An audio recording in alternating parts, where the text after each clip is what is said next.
Welcome back to the Kevin O'Connor Show. NBA draft. It's over. And to discuss it all, to recap it all, Tom Haberstroh. What's up? Kev, I'm just so happy to be here on draft week. Just very, very, just very grateful that we're able to do this on draft night. Thanks so much. Lot of emotions this week in the NBA draft. A lot of great reactions, people tearing up, realizing their dreams. And then you see Ace Bailey wearing a Utah Jazz hat, pouting, just not happy. He didn't want to go to Utah. It seems Jonathan Gavoni over at Draft Express reported that he told at least one team in the top 5 that he did not want to play for them. And then Brian Windhorst over at ESPN followed up with a bunch of reports about how he doesn't think the Ainges, Danny Ainge and Austin Ainge, are going to back down from the fact. Ace Bailey, so on Thursday, the day after the first round of the draft, Walter Clayton, their other first-round pick, flew out to Utah. Ace Bailey did not. Windhorst said again this morning, now it's Friday morning, that this is not a crisis yet. That's what Windhorst said. He said that's what the Jazz are projecting out right now. But it could be if he doesn't come to Utah over the weekend, because they're starting their summer league training camp on Monday. Tom, I liked Utah's draft on paper. Ace Bailey, a big swing. Walter Clayton with the 18th pick in the first round, a swing. A guard who can get buckets, clutch. We saw him win the national championship. And then John Tonje, 24-year-old wing bucket getter. I liked what they did in the draft. But if Ace Bailey is going to make this difficult, what a start to his NBA career here, man. What do you make of this, Tom? What do you make of this whole situation for Utah and Ace Bailey? I think the Utah journalists are trying to figure out who is representing Ace Bailey. Where is he getting his advice here to start his career, where he becomes a top 5 NBA pick and then is seemingly trying to strong arm Danny Ainge and his son, Danny Ainge, who built a championship roster. And with this Utah team, it's not a great fit in terms of the style of play. Will Hardy is one of those coaches who really believes in Missoula ball, or the same sort of 3-and-D mindset, where she's like, fire up threes, abandon the mid-range, take high efficiency shots. And that's not Ace Bailey's game, but they feel like they can mold this guy into a player that can be an all-star one day, a big swing, like you said. But are you sure that he's getting the right counsel or the right advice? Are we even sure that his agent is even certified by the MBPA? Because it seems like, for me, what I'm reading from reports, Ace Bailey is coming into this pre-draft process with not the most typical or traditional representation giving him his best advice. It doesn't seem like this is going well. So his agent, air quotes when I say that, is Omar Cooper. Omar Cooper is the father of Sharif Cooper, a player that went to Auburn. Sharif Cooper was suspended for about half of his freshman year at Auburn because his father represented him, and the NCAA did not approve of this relationship with a family member agent. Now, Cooper is also not NBPA certifiid, so he is representing Ace Bailey, but he is not certified by the NBPA. Okay? So we're in a situation here where Ace Bailey is getting his advice from Omar Cooper, not a certified agent, giving him bad advice, poor planning throughout all of this process as well, not working out for teams, canceling on the Sixers, just horribly mismanaged by Omar Cooper. And for Ace Bailey, I think there's two ways to look at this. One, he's a kid, and he made a tough choice. Everybody can see it except for him, right? Like, it's just like kids make poor choices. But also, like, you're going to be a professional, and I think it does speak poorly on sometimes your choices. Like, you have to take agency in your life. Like, you are 19 years old. It's your choice to choose this guy who isn't a certified agent, who, let's just be honest, like, there's no signs that this guy is a trustworthy agent, a talented agent. There's no track record. And for a player who's projected at the top 5 pick, for things to be handled this way, I mean, come on, your alarm bell's got to be going off for your Ace Bailey right now. They have to be going off. Like, wait a minute, did I just make a poor choice here? I think I need to correct this. Like, your alarm bells have to be going off. Yes. Okay? Like, at this point, they have to be. Have to be. And so for Ace Bailey, I think it's foolish if he does not go to Utah and play out this situation with the Jazz, because you're getting drafted to a situation that is stable with ownership and front office and head coach. Will Hardy is a very talented young head coach. The ages in that front office, very tight with ownership. Ryan Smith. This is not a front office, coaching staff that I think is going to be overhauled in a year or 2 years. This is a stable place for you to grow, with a lot of other good young talent on the team for you to grow aside. Walter Clayton included, John Tonje included. Never mind the guys that are already on that roster right now. A Taylor Hendricks type, like Lauri Markkanen, more established at this point, but Isaiah Collier, a good playmaking guard who had a great rookie season. This is a good basketball situation. So if Ace Bailey is, honest when he's like, I'm just focused on basketball. He was asked this week at his media day thing, did you see this, Tom, where he's like, why didn't you work out for the Sixers? And his answer was, I'm just focused on basketball. Are you kidding me? What? That is the stupidest thing I've ever heard. And if this is his agent speaking through him, like, dude, you got to realize you made a mistake. Change your representation. Find someone legit, somebody proven who can help you make the right choices in your career and steer you right instead of whatever the hell's going on here. Because not only did they really negatively impact him financially, falling from 3 to 5 or even possibly further like he wanted to, you're in a situation now where you might be ruining the entire start of your career. Because who knows? He might show up. He might be on a flight right now as we speak. That's possible. But he also might not show up on Monday and make this ugly, considering the Gavoni report that he told teams he wouldn't report if they drafted him. We don't know which team that was. We do not know yet, or if it were multiple teams, but it's very possible he could become a holdout. And to me, that is stupid. It is stupid to do that when Utah is a great situation for him to grow in his career and get over some of his weaknesses that he does have. He has weaknesses. Kev, who does he think he is? Like, he's a guy who was on a losing team this year, didn't make the NCAA tournament. He shot 69% from the free throw line, 34% from three. He's billed as a great scorer and jump shooter, but the projections statistically don't pan out nearly as highly as he thinks he is. And I said this last week when we were on the show together. The way that his statistical profile projects at the next level, it doesn't scream like a guy who can really strong arm his way and bully teams into doing what he wants and capitulating to his demands. It reminds me, like Kristaps Porzingis, agents, when they go into the draft, they can have some power in trying to dissuade teams from taking them. Like Kristaps Porzingis, famously, the medicals and the workouts, all that, tried to force his way into a particular situation. It didn't work out for Kristaps Porzingis, and then he became an all-star in New York. Like, I think that's the method that he has to take. Ace Bailey is like, look, we failed in trying to bully our way to getting to a particular destination, but at the end of the day, he has to be a professional. And I'll remind you of this, Kev. Every day that he looks like a malcontent or unprofessional is another day that another team will be like, you know what? I don't think so. I was interested in Ace Bailey before, but the way that he's handled this situation, I don't know if I want to bring him into our team culture. So he's not doing himself any favors by trying to force his way into another situation or getting to his team of destination, because I can bet you that team that is acquiring him is probably looking at this situation and saying, I'm getting second thoughts about this kid. I think in the end, he ends up in Utah. I'd just be surprised if the Angels went the other way.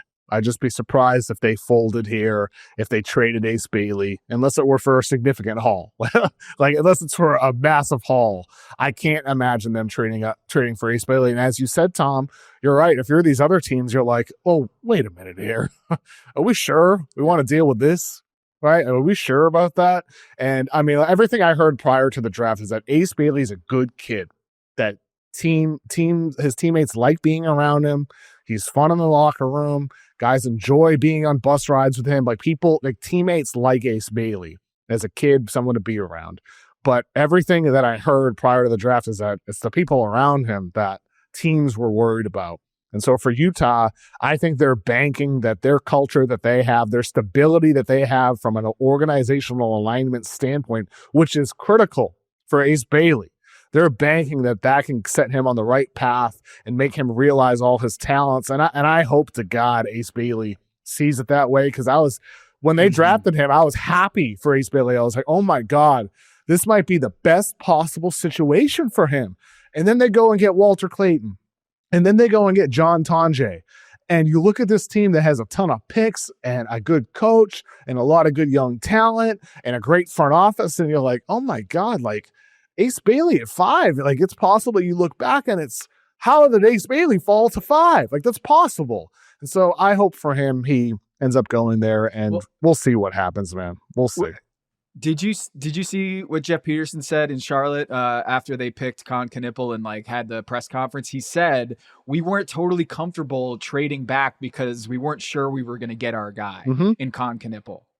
So what does that mean? Picking the tea leaves here? I didn't realize he actually said that publicly. They had talks with the Wizards at 6. I didn't know he said that publicly. Wow. So Utah at 5, you'd imagine that maybe Ace Bailey was number 4 on their board, or number 3, and that they were happy to take Ace Bailey. But you can see that that Con Knipple could have been there at 5, and do the Utah Jazz take him, who's a much better 3-point shooter, more proven 3-point shooter, and a guy who was part of a very winning program at Duke. And so Jeff Peterson was basically saying, was like, we had talks, of course, lots of talks this time of year about, trading back, but we really wanted our guy, and they got their guy. And I wonder, Utah, where Ace Bailey was on their board, and considering all the reports about the lack of interviews or the lack of discussion and face-to-face contact with Ace Bailey, I wonder if Utah was like, you know what, at the end of the day, high risk, high reward move in getting Ace Bailey, but the red carpet is there for him in Utah. Like, you look at that wing position in Utah, Lauri Markkanen could be the 4, and then you got Walker Kessler at the 5, but they need a guy who can go and attack and score on the wing, and that could be Ace Bailey. And so I'm with you. This was a great situation for him to realize that potential, and it seems like at the moment, he seems to be wasting that even before he steps on the floor. He's going to fire Omar Cooper and hire a real agent, period. End of story. That's what Ace Bailey's going to do. The alarm bells are going off. Just listen to him. We also got some other news. We'll talk a lot about a bunch of the team-specific picks, player, team matches later. But first, we got to get to this crazy news, because the day after the draft, the Toronto Raptors fire Masai Ujiri, who, of course, has been there over a decade at this point, won a championship in 2019 after taking a big risk, trading for Kawhi Leonard. They win the title. Masai Ujiri, if you're a listener of this podcast, if you've read my mock drafts over the last few months, I have consistently said that Masai is under pressure to turn this thing around. And, well, I didn't expect him to get fired the day after the draft. He had 1 year left on his contract. So for this to happen today is crazy timing, Tom. I like what they did in the drafts. They got Colin Murray Boyles out of South Carolina with a 9th pick, a versatile, hard-nosed defender. Reminds me of like Draymond Green on defense, Julius Randle on offense. And they got Elijah Martin with a 39th pick, tone setter, part of that Florida Gators national title team, one of the best athletes in the draft. 2 guys that are defense-oriented players. And then Masai's gone. So here's what I didn't say prior when it came to the pressure he's under. My understanding is that Raptors ownership, MLSE, they felt like Masai was stretched too thin. With Basketball Without Borders, his nonprofit Giants of Africa, Raptors ownership felt like the time he was investing there was growing, and it was detracting from his role as running the Raptors franchise, their team itself. And whether that's fair or not, that's the way certain members in that ownership group, MLSE, felt about Masai Ujiri. I just think it shows a lot of dysfunction for him to actually be fired the morning after the draft. To me, that says something more about ownership and less about Masai Ujiri, who has a long, very high-level track record going back to when he was in Denver, never mind all his years with Toronto. So I think it's weird, Tom. What are your initial thoughts on the Raptors firing Masai? he had a year left onto his deal. So this is the firing. Straight up. Like they pushed him out because they wanted a new voice in that locker room, where Bobby Webster has been running a lot of the basketball operations already as one of the most empowered general managers as you'll find in the NBA. But he had another year left on his deal. He just acquired Brandon Ingram at the trade deadline, a guy who did not play because of an ankle injury since December 7th, and then re-signed him to a contract extension with a lot of that trade package was from the Pascal Siakam deal. So think about that. He makes a big trade, a big swing for an injured 27-year-old Brandon Ingram, gives him a big contract extension, and then a couple months later, after his postseason in April, his exit interview press conference, 2 months later, he's out. And so the organization seemed to have no rudder going forward. Are you trying to win now, or are you trying to build around Scotty Barnes, a different timeline than Pascal Siakam and Brandon Ingram for that matter? And then Emmanuel Quickley, RJ Barrett, Brandon Ingram, they haven't even played together yet, and yet you still make that big contract extension because you have to justify the Pascal Siakam trade, which, by the way, at the time of the deal, the Pascal Siakam trade, I wrote about last year and saying this was a horrible trade. Think about the 3 first-round picks that they got in that deal for Pascal Siakam and Bruce Brown. The 3 first-round picks were late firsts from Indiana, and then they trade one of them to the New Orleans Pelicans for Brandon Ingram, and then Indiana gets that trade back, that 2026 first-round pick. That's not a great return for an all-NBA, all-star caliber player, Pascal Siakam, who was up to being a restricted free agent, and they got what I deemed a very poor return for Pascal Siakam. None of those picks were valuable, and even though you can put on the billboard 3 first-round picks, they were late first, almost guaranteed to be late first. And so, to me, what this says is that as a leader, Masai Ujiri lost his way. Because what I saw in Pascal Siakam's finals press conference, when he said, I lost the joy, I wrote this down because I wanted to make sure I had it right. He said, I'm so glad that the Indiana Pacers traded for me, and quote, it was dark for me, not fun at all playing basketball. He found his joy for the game, and I lost that for a while. He's talking about Toronto Raptors after winning a championship in 2019 under Masai Ujiri's leadership. I'm talking about a guy that Masai Ujiri, in that postseason press conference, he said, I didn't even enjoy the 2019 NBA championship because his run-in with police when he was trying to go on the floor to celebrate, understandably. But also he said, every moment of that celebration was me talking about how am I going to recite Kawhi Leonard. And so this joyless kind of this culture that he set, where Pascal Siakam, who was a homegrown talent, is saying, I was darn near depressed in Toronto, and he was so happy to get out of there. This didn't seem like an organization that was built around positivity and joy. And you're hearing from Masai Ujiri at the end of this season. You're hearing Pascal Siakam. You're seeing that Kawhi Leonard left after winning a championship. You're seeing that Serge Ibaka, Fred VanVleet, Danny Green, Marc Gasol all left, walked in free agency.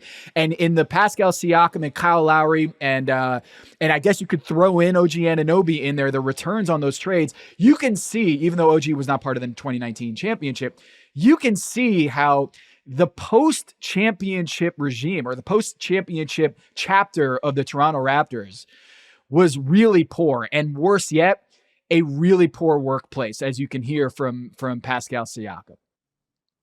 Well, I think with Masai, the Van Vliet one was bad. That was a really rough one for him. So I think with Van Vliet walking, the Pascal Siakam situation, as you said, being a big one, a lot of mistakes by Masai Ujiri in recent years. And so that's why I think, ownership is probably right about certain things with his performance in recent years ever since the championship.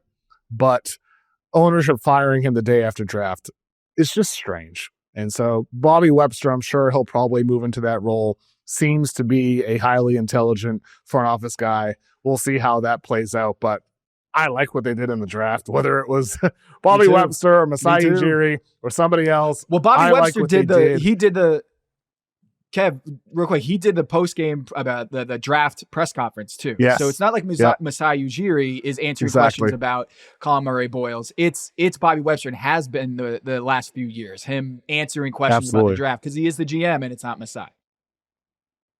Another guy who talked after the draft was Joe Dumars, because he was asked about his decision to trade the 23rd pick with an unprotected 2026 first from the Bucks or the Pelicans to move up 10 spots and get Derik Queen. It was their second lottery pick. They drafted Jeremiah Fears, a guard out of Oklahoma, with the seventh pick. Derik Queen, Maryland big man with the 13th pick. And then in the second round, they got Micah Peavy out of Georgetown with the 40th overall pick.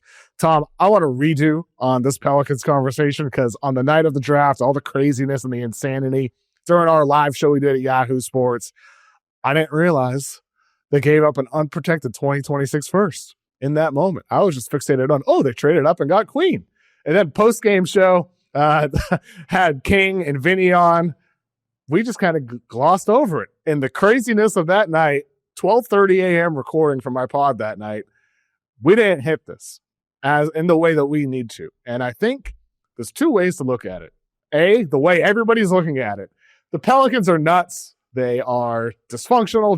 Joe Dumars is driving that franchise into the ground again. He traded the Pacers first away too soon. Halliburton gets hurt. Now that first could be highly valuable. And then he trades an unprotected 2026 first from the Pelicans, who are in the loaded West, or the Bucks, who could trade Giannis still, to move up 10 spots for Derik Queen, who is anything but a certainty to be a success in the NBA, considering his conditioning issues, considering his lack of defense, considering his lack of a jumper. And now you put him in New Orleans, the po' boy capital of the world.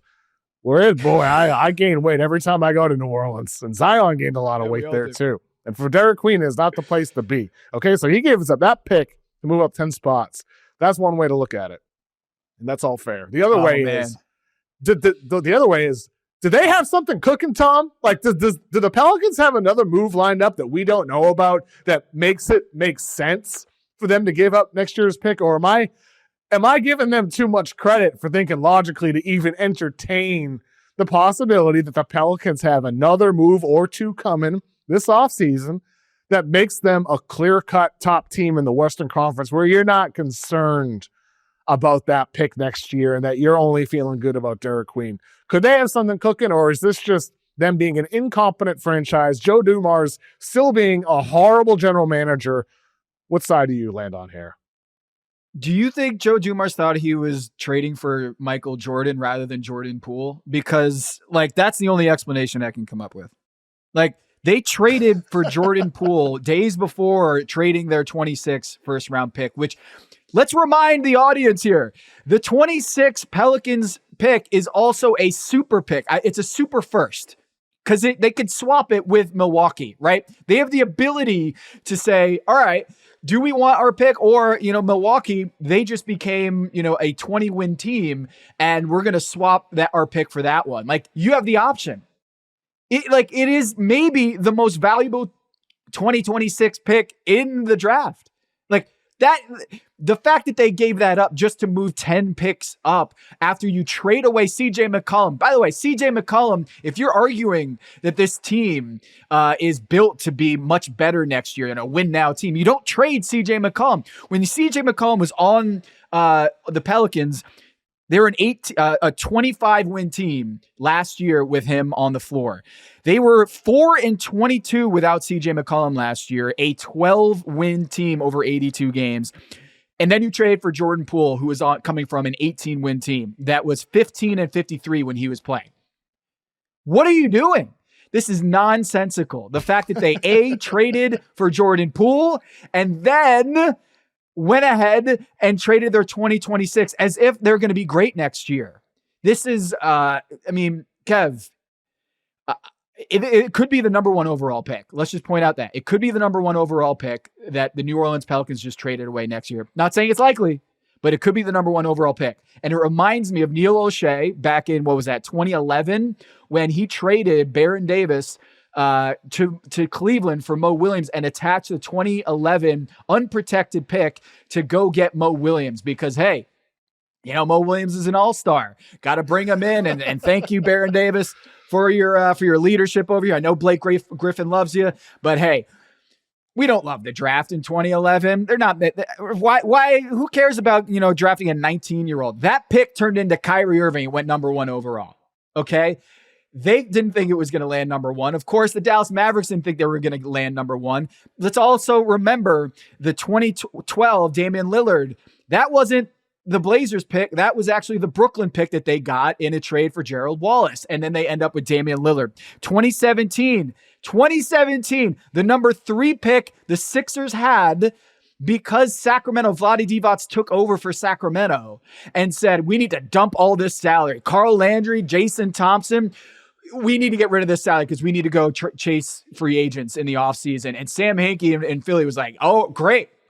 Let's take a pick swap in 16, a pick swap in 17. And Vlade Divac is like, what are the odds that 17 pick swap will really turn into anything? Turned out it turned into Jason Tatum. Okay. The number 3 pick in the 2017 draft turned into Jason Tatum because with the number 3 pick and they swapped out, they ended up going and get Markelle Fultz at number 1. And of course, that pick swap turned into Jason Tatum. Let's talk about 2019. DeAndre Hunter in that pick swap, like the New York, the Lakers, that wasn't the fact that they got number 4, went to New Orleans, ended up with Atlanta. That was also a traded pick that ended up being a number 4 pick. And then last year, Reed Shepherd, the number 3 pick, that was via Brooklyn going to Houston. So it's like, it's not out of the realm that this future first unprotected that can be swapped with the Milwaukee Bucks ends up being a top 4, top 5 pick. And it could be number 1. We have seen it in NBA history,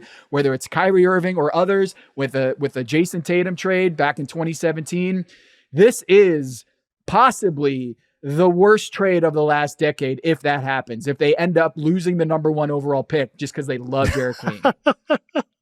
Especially with the 2026 draft class. Last night, I made a post saying how, as great as the 2025 draft was and as fun as this was, 2026 draft is even more loaded because between Darren Peterson and Cam Boozer and AJ DeBonta, you have 3 clear-cut number 1 pick quality guys, and that's not even factoring in Nate Ament among like a bunch of other guys who could develop a lot over the next year and play into that top 3 or even into the number 1 conversation. You cannot rule that out happening over the next year. And people replied saying, well, you draft people do this every year. You always say next year is better. That's not true.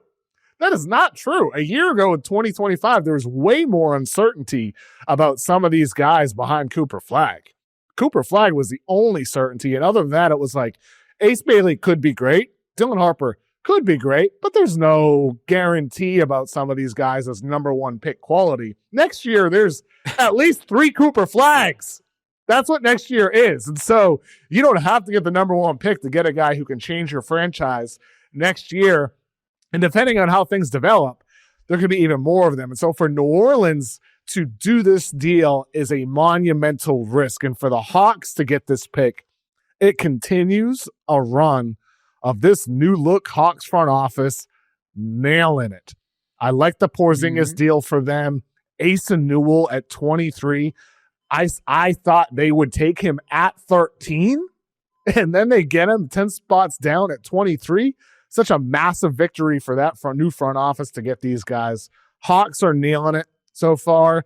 There's a number of other teams, Tom, that I think have some of my favorite draft hauls as well, including the Philadelphia 76ers. They get VJ Edgecombe with the 3rd pick, a wing out of Baylor. And then in the 2nd round on Thursday night, they got Janai Broome out of Auburn.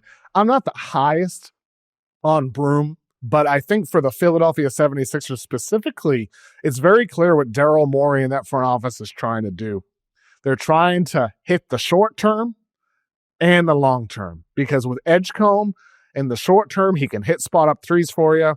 He can play hard on defense. He can crash the boards as a wing. He fits in perfectly next to Maxey and McCain and Embiid and hopefully a restored Paul George. And then with Janai Broome, there's a chance he's like from day one the best backup big that Joel Embiid has ever had because he's older, he's experienced, he's grizzled, he's tough. He rebounds. He boxes out. He's a smart decision maker as a passer. He's a good at-rim finisher. And because Embiid can space the floor from three, you could play two bigs as well. I think that option will be there for Nick Nurse, the Sixers head coach, to play with multiple guys. And so for Philadelphia, Tom, I come away feeling like this is a franchise that is both trying to address short-term needs, but also understanding that VJ Edgecombe in the long term, with his athleticism and raw on-ball scoring talents, could be a long-term piece for your team, regardless of what happens with Joel Embiid, regardless of Paul George. That VJ Edgecombe,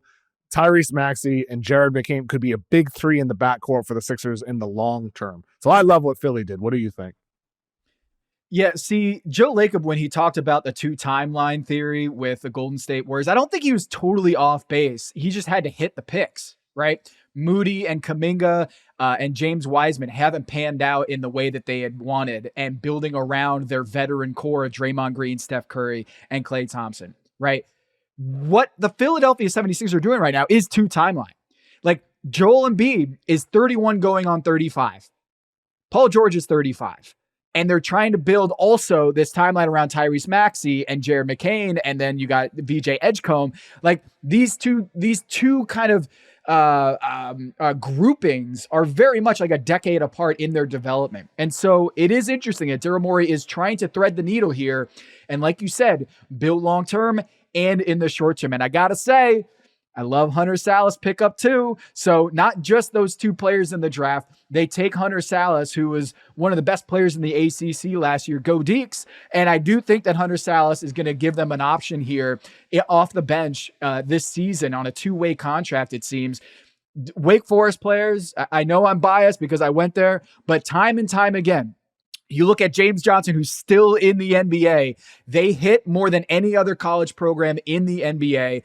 And they've done it again here with Hunter Salas, being able to take him undrafted. I have a high expectation for Hunter Salas at the next level as a great scorer who had a down year from three-point shooting, but absolutely can be a nice role player at the next level and have a long career, just like Ish Smith, who was undrafted by the Wake Forest Demon Deacons and then ended up being one of the great vets in the NBA. So I think the Philadelphia 76ers are big winners on draft night. I'm totally with you, and I love the Edgecombe pick. Everything about him, I love this guy, and I do think that his skill set fits really nicely next to Tyrese Maxey and Jared McCain. So it is tough. Like, Nick Nurse has a little bit of a tough job here, is that you got Joel Embiid, who is not an up and down guy, but they got these athletes and these great scorers and these fast players in Jared McCain and Tyrese Maxey and VJ Edgecombe. And if he threads the needle, this could be a really fun team in Philadelphia next year and going forward. It's like fire and ice, right? Like, I think that was part of it with the idea of Harden and Maxey. Harden, the guy who moves at a slower pace, Maxey, the speedster. And so now Embiid in the front court, the slower pace guy. And then you can play fast as well.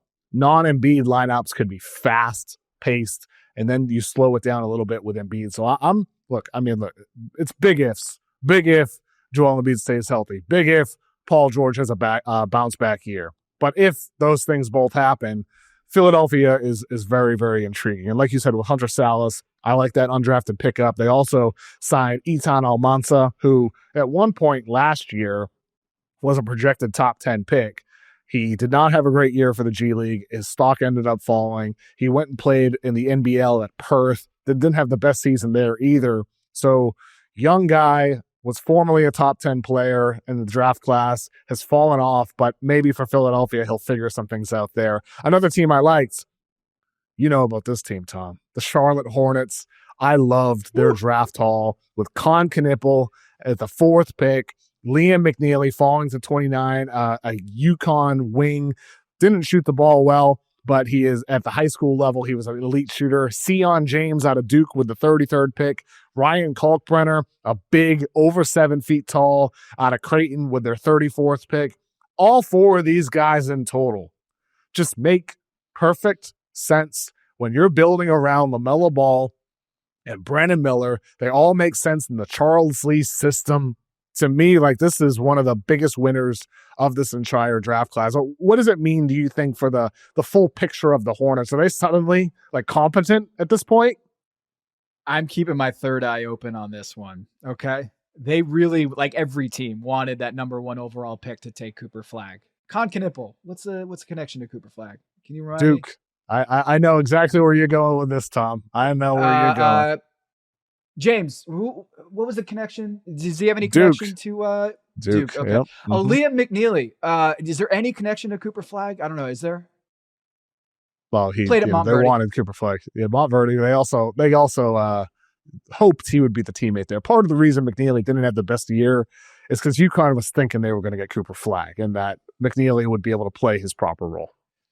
Yeah, well, those are 3 guys who have a relationship with Cooper Flagg, and also, Tom, there are a lot of Duke people in Hornets ownership as well.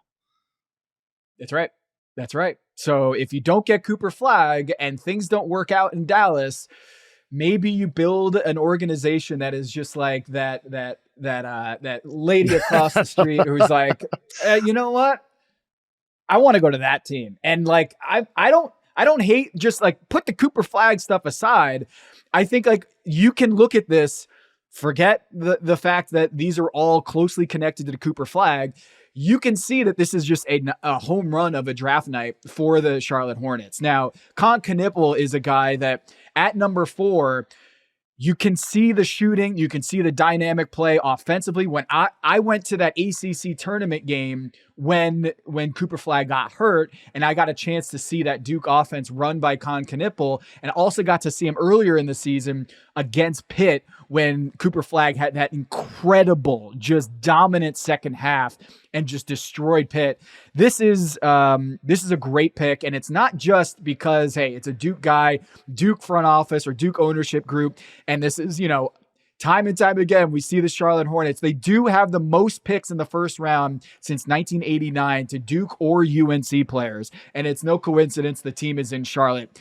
It is a UNC organization historically. And in Charlotte, there are a lot more Chapel Hill grads and fans than there are Duke. But I think when you're talking about building for the future, I think this has as much to do about building a really strong, professional organization that in the previous regime, kind of like, again, in the same way with Masai Ujiri, I think it lost its way with a lot of off-court issues with James Bouknight, Miles Bridges. I think this organization is trying to transition into a new era, and I think this was a very smart 2-day draft process with the Charlotte Hornets. I've been impressed by what Jeff Peterson's done so far there. And I think for them, this helps build a foundation that makes yourself appealing. They still have a lot of draft capital in the years to come as well. And so for Charlotte, they could be one of those teams at some point when the moment's right, go make a big trade. And maybe you set yourself up way down the line for Cooper if things don't go well in Dallas, as you said, with a lot of his former teammates and guys that he's been around a long time. I also loved what the Suns did, Tom. I got to say, at first, when they traded Kevin Durant and they didn't get their future picks back, I was like, Brian Gregory, off to the worst start in history as a general manager. And I cooled off. I became a little bit less emotional. I talked to Gambo, and I get it. I get the approach that they took with KD. I get going for the younger guy in Jalen Green rather than getting, some picks back in the future. I understand. I wish they got their picks back, but I understand the approach. And then their draft night. Come on, Malawatch, out of Duke, falls to the 10th pick.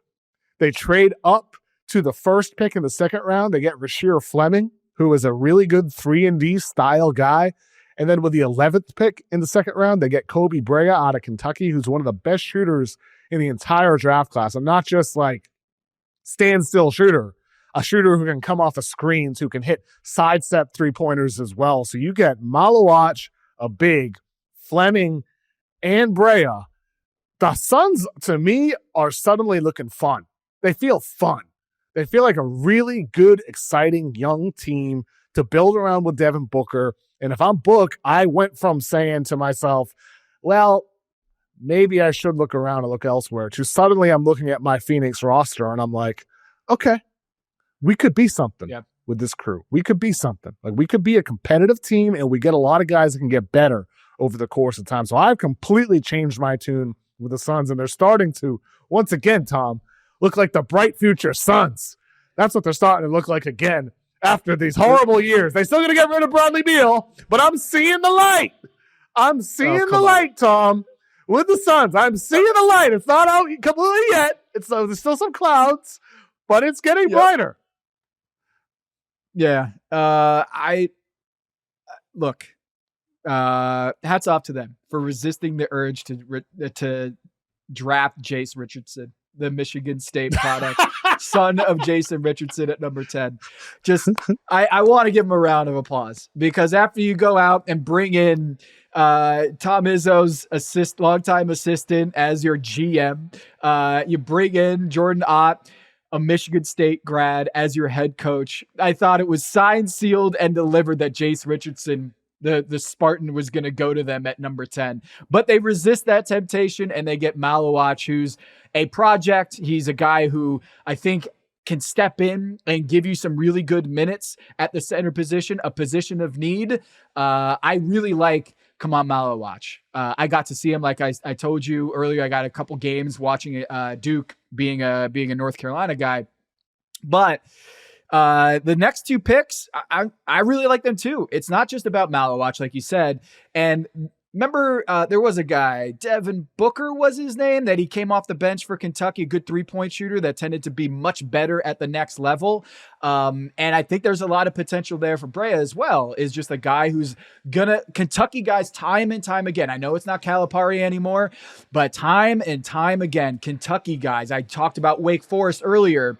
The other program that continues to exceed expectations in the next level is Kentucky Wildcats. Before Calipari, after Calipari, there's something in the water there in Lexington, Kentucky. They do great in the NBA. They are born to perform at the next level. And so I like that pick. It is also kind of weird. They traded for Mark Williams. So Nick Richards and Mark Williams, and then a Duke guy, they really liked Charlotte Hornets center position last year. That they got both of those dudes in trade. So I think this is really interesting that the Phoenix Suns have loaded up at the center position and done a good job on draft night in ways that I didn't have faith, like you. I didn't have faith on draft night that they were going to make the right call, but they absolutely did. Yeah, they absolutely did. And I think there are a number of other teams I liked as well that I'd give an A or A+ to. The Pistons getting Chaz Lanier with the 37th pick, and my draft guide, I compared him to Malik Beasley. Only makes sense they get another guy who can shoot like Beasley did. Grizzlies trading up and getting Cedric Coward, Small, and Meshack in the second round. Two really hard-nosed, gritty guards. And then Coward, to me, going to end up possibly the steal of the draft, getting him trading up aggressively for the 11th pick. I had Coward 7th on my board. It would not surprise me if Zach Kleiman, analytics-driven general manager, had Coward rated even higher. And then the Lakers trading up and getting Adou Thiero in the second round. Thiero's got everything except a jumper. Everything. He's one of the most ferocious dunkers in college basketball, an elite, versatile defender, tough, hard-nosed guy. He's like a bigger version of Lou Dort when Lou Dort came out of college, where he had everything except the jumper. And Thiero is an even better athlete. So for the Lakers to get him, if they can fix that jumper, he's going to be in the league for 10, 15 years. But the biggest surprise in the second round, Tom, the Pacers, we see them lose in the NBA Finals. Tyrese Halliburton out for all of next season. They draft Cam Jones out of Marquette with the 38th pick. You know, that's a good quality pick. Cam Jones, he can handle the ball. He can play without the ball. He ran point last year for Marquette after Tyler Kolek went off to the NBA after being drafted by the Knicks. And then with the 55th pick, they drafted a guy that ESPN had no footage to play of. Like Sam Vecini over at The Athletic did not have him in his top 100. I didn't have him in my top 70 here at Yahoo. I don't think I saw Taelon Peter listed on any draft board. No ceilings. I don't think they had him. I don't think anybody had Taelon Peter with the 55th pick from Liberty. Taelon Peter, Tom, fascinating here. I had not scouted him. I had not watched film of him, but last night and this morning I watched some. The dude is a shooter.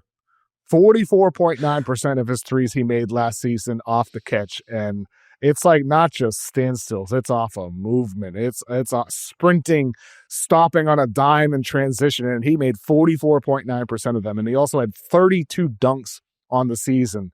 Explosive in space, mostly off of cuts, attacking closeouts. But at 6'4", 6'5", he's a bit explosive. He's a knockdown shooter. He came off the bench for Liberty. And he gets drafted in the NBA in the second round. For him to even declare for the draft, it's like, huh? Really? I don't know this for sure, but I wonder if he had a promise from the Pacers and if he knew he'd go there and if their scouting staff targeted him as a major, major sleeper and promised him.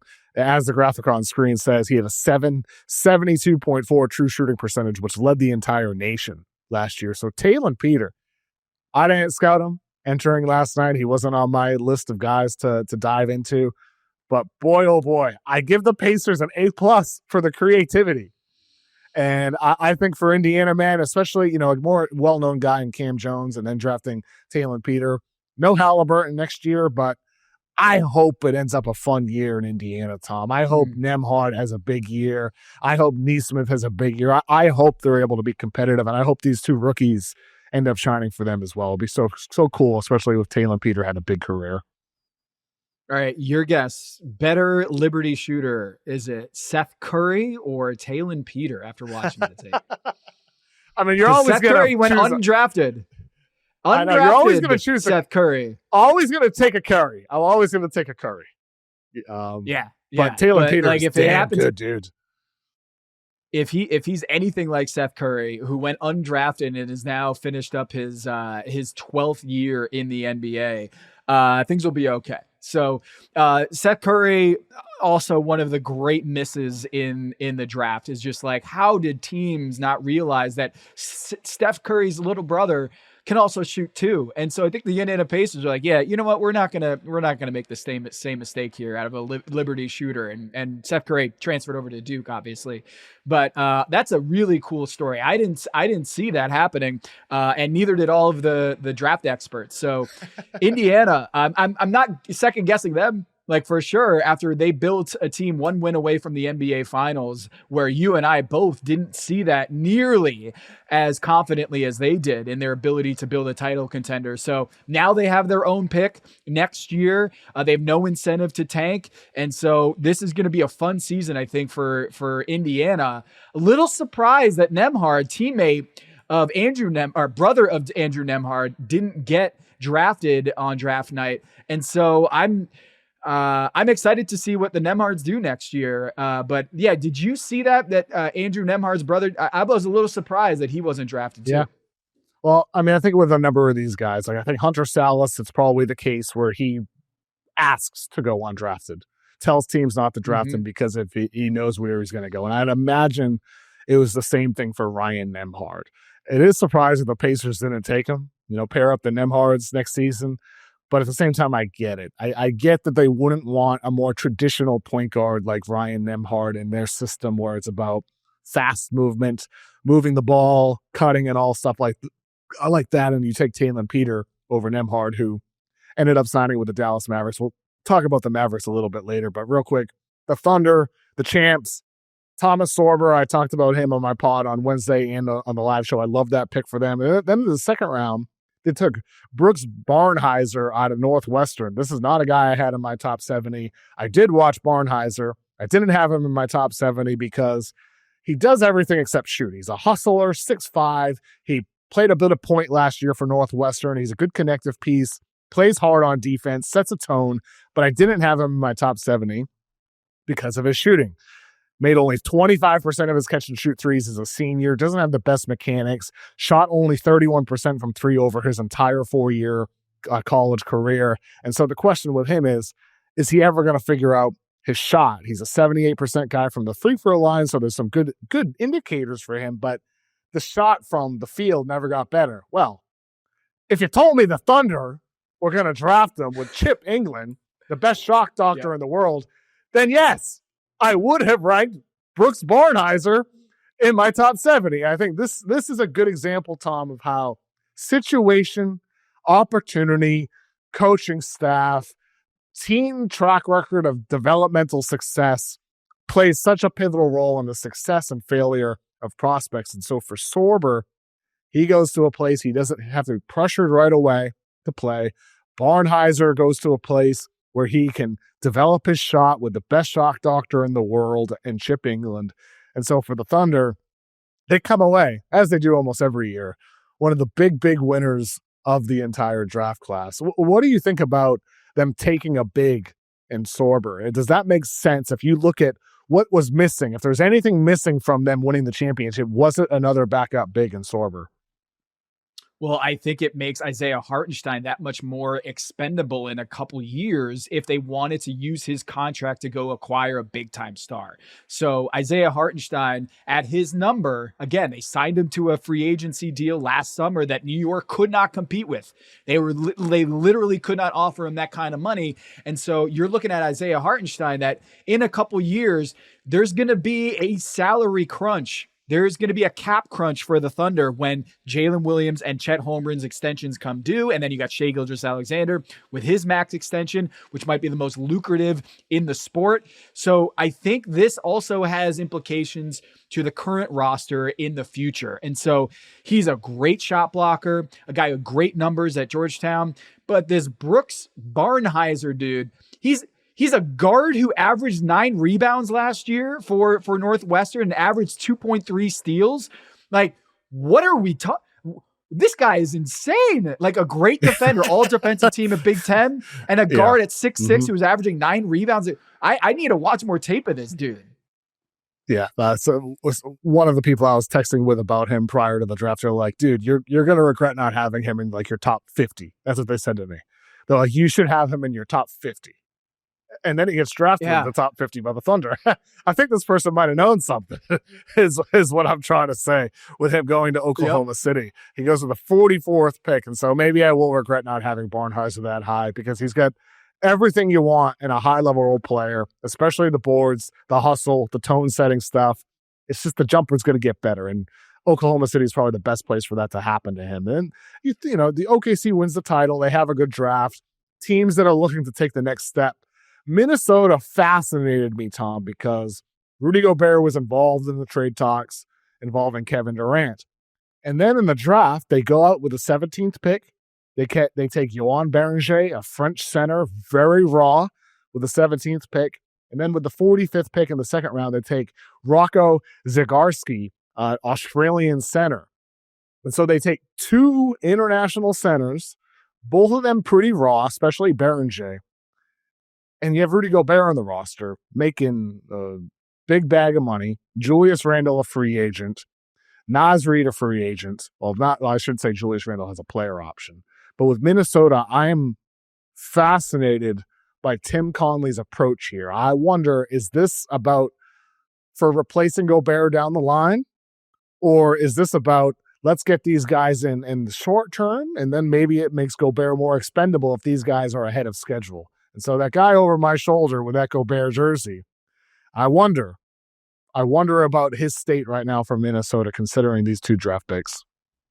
Yeah, it's a little awkward, isn't it? Because you're kind of mentoring your replacement here with Rudy Gobert, where he has 2 more years of guaranteed money at 35 next season in the new extension, where it was basically a lot less money, 35 million next season and 36 million in 26-27, and then a player option for 38 million in 27-28. So theoretically, he could negotiate an extension after the next season, like not this upcoming season, but in 26-27, or these kids will be 2 years down the road, and maybe you feel better about, moving on from Rudy Gobert or using him in a trade if they come along very quickly. But it seems like a French mutiny waiting to happen, is that Rudy Gobert is like, I want to help you,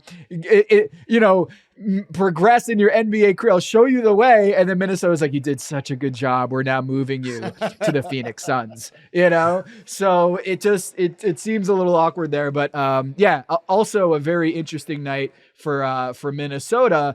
And like you said, the trade option of trading Rudy Gobert for Phoenix Suns, but Anthony Edwards is not, openly campaigning for Kevin Durant to come there. But they make a really good draft night with these two guys. And I do think that Rudy Gobert, he's kind of the best case scenario for these guys, right? And so they have a lot to learn from Gobert. Some other teams that I was very intrigued by what they did. Magic, Jace Richardson, you mentioned him earlier, Tom, as a Michigan State guy.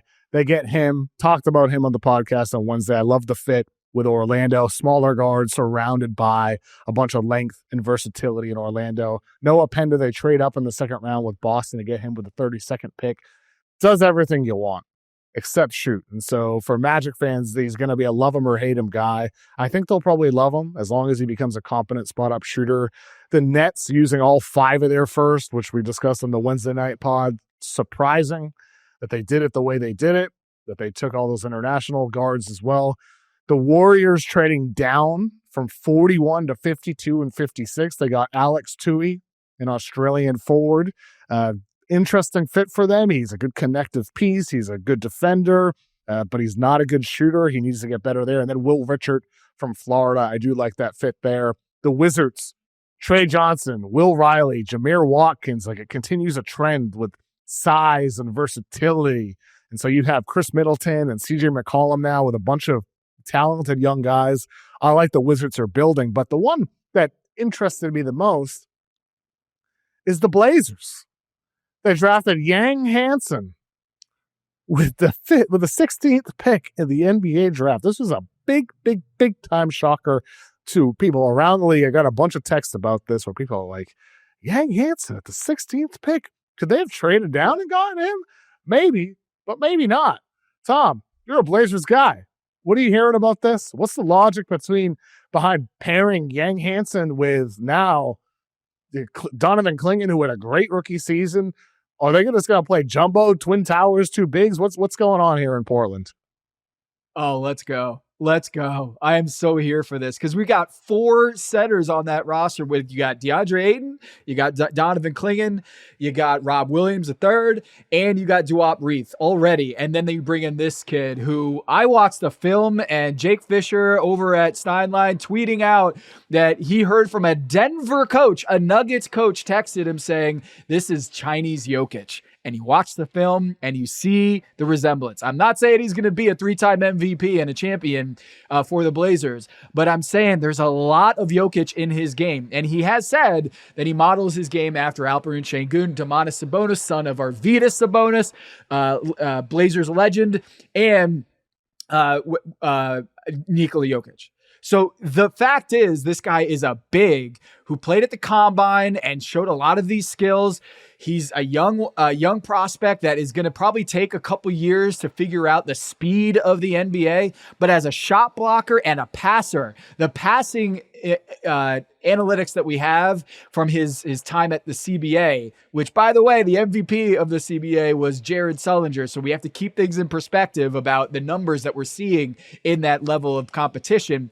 But he's a passing big. And in this NBA, you need skilled bigs. And this is what you want from the Portland Trail Blazers with Donovan Clingan, Rob Williams III, and DeAndre Ayton. You want as much skill at that position as you can. And it looks like he is loaded with skill at the offensively. Defensively is where I think he has the most room for improvement. But in terms of like 16th pick and home run swings, you know, this is where Giannis Antetokounmpo was picked, right? Around this position. You can still make big, high risk, high reward swings here in the back half of the first round. And they certainly did that with Yang Hansen. It's fascinating, Tom, from so many different angles, because the Chinese Jokic thing, is he Chinese Jokic, like bootleg Chinese NBA jerseys and NFL jerseys with, like, you know, with the bubbly numbers on the back? Or is he Chinese Jokic, like he's going to become one of the steals of the draft? That's what we're going to find out in the years to come, because everything you said is true. And what he did at the NBA draft combine just a couple weeks ago, a month ago, he showed up and he survived on defense. He was a great rim protector in China, a great rebounder in China, and I thought he looked solid defending in the scrimmages at the NBA draft combine. His passing, the connective passing, showed up for him with his ability to deliver the ball accurately with velocity. And on the post, he's not just, again, like the level of competition was not great in China. As you said, Sullinger, I love Sullinger, was the I MVP. know. But Yeah. he's got post moves, man, and not just like his primary post moves. He's got secondary post moves as well. He can react to the defense as well. He's got good feel. And so for Portland, it's fascinating from that perspective. But from a team building perspective, you invested in Klingon in the lottery last year. You already have Ayton on your roster, Robert Williams on your roster, and now you have Yang Hansen as well. I'd imagine, DA and Time Lord, you're on the chopping block. They are very open to trades. I would imagine that is not sourced. I would just imagine that that is the case for Portland. But also, B, it shows the importance of bigs in today's NBA. The league is getting bigger. You need to have the ability to go to two bigs.